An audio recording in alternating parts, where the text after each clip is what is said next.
Hello viewers, আসসালামু আলাইকুম। আশা করি আপনারা সবাই ভালো আছেন। তো বরাবরের মতন আমি আপনাদের সামনে আরো একটি গুরুত্বপূর্ণ ভিডিও নিয়ে হাজির হলাম।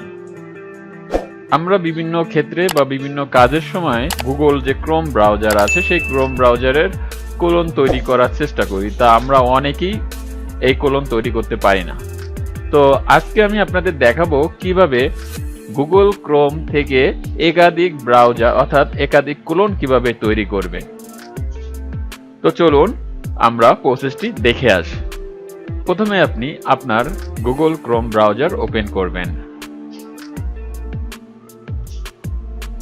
তো দেখতে পাচ্ছেন আমি আমার গুগল ক্রোম ব্রাউজারটি ওপেন করলাম।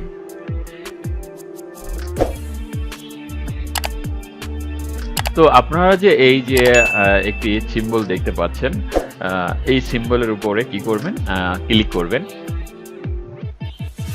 তো ক্লিক করার পরে আপনারা এখানে দেখতে পাবেন যে পারসন 1। তো এখান থেকে আরো একাধিক ক্রোম ব্রাউজার বানানোর জন্য আপনারা এই অ্যাডের উপরে ক্লিক করবেন।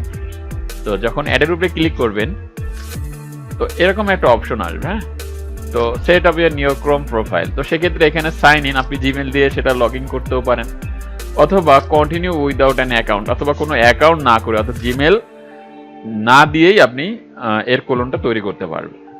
তো সেক্ষেত্রে আমি জিমেল না দিয়ে অর্থাৎ কন্টিনিউ উইদাউট অ্যান অ্যাকাউন্ট এর উপরে ক্লিক করলাম।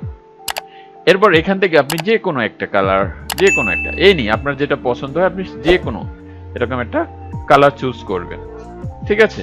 বা আপনি ডিফল্ট যে কালারটা থাকে সেটাও দিতে পারবেন, কোনো প্রবলেম নেই। তো যে কোনো একটা আপনি কালার নিলেন।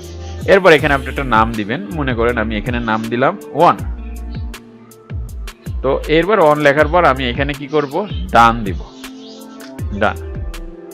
তো ডান দেওয়ার পরে আপনারা দেখতে পাচ্ছেন এখানে দেখেন আরেকটি ব্রাউজার হয়ে গেল, অর্থাৎ দুইটা ক্রোম ব্রাউজার হয়ে গেল। এই একটা ব্রাউজার এবং এই একটা ব্রাউজার, দেখেন দুইটা ক্রোম ব্রাউজার হয়ে গেল। এবং এর কিন্তু শর্টকাট কিন্তু দেখেন আপনাদের যে ডেস্কটপ আছে সেই ডেস্কটপের উপরে কিন্তু শো করবে। যেহেতু আমার আগেরটাও পারসন 1 ছিল লেখা আর এটা আমি অন দিয়ে করছি, এই জন্য দুইটা একই নাম দেখাচ্ছে।